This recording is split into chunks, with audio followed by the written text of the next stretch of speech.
भोसरी परिसरात एका विवाहित महिलेने आपल्या प्रियकराच्या मदतीने पतीला मारहाण केल्याची धक्कादायक घटना समोर आली। या प्रकरणात पत्नीनेच पतीला घरी बोलावून त्याच्यावर हल्ला केल्याचा आरोप असून या घटनेचा व्हिडिओही मोबाईलमध्ये रेकॉर्ड केल्याचं समोर आलं। या प्रकरणी भोसरी पोलिसांनी पत्नी आणि तिच्या प्रियकराविरुद्ध गुन्हा दाखल केलाय। अमोल संग्राम ढवळे वय 28 राहणार केळवडे तालुका भोर असे जखमी पतीचं नाव आहे।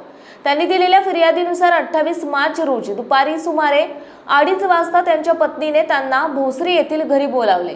तेथे पोहोचल्यावर पत्नी आणि तिचा प्रियकर अजय नात्रे वय 30 राहणार सद्गुरुनगर भोसरी यांनी मिळून त्यांना दारू पाजल्याचा आरोप आहे। यानंतर किरकोळ कारणावरून वाद निर्माण करून दोघांनी अमोल यांना रबरी पाईप आणि लाकडी दांडक्याने मारहाण करण्यास सुरुवात केली।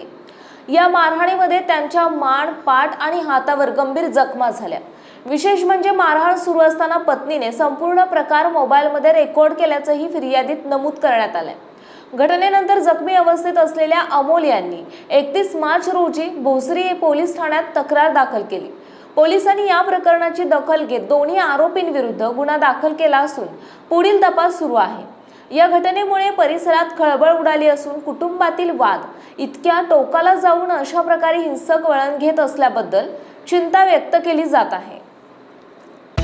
महाराष्ट्रातील महत्त्वाच्या आणि ताज्या बातम्या पाहण्यासाठी आजच आमच्या लोकराज्य न्यूज 24 न्यूज चॅनलला YouTube वर सबस्क्राईब करा आणि बेल आयकॉन प्रेस करा।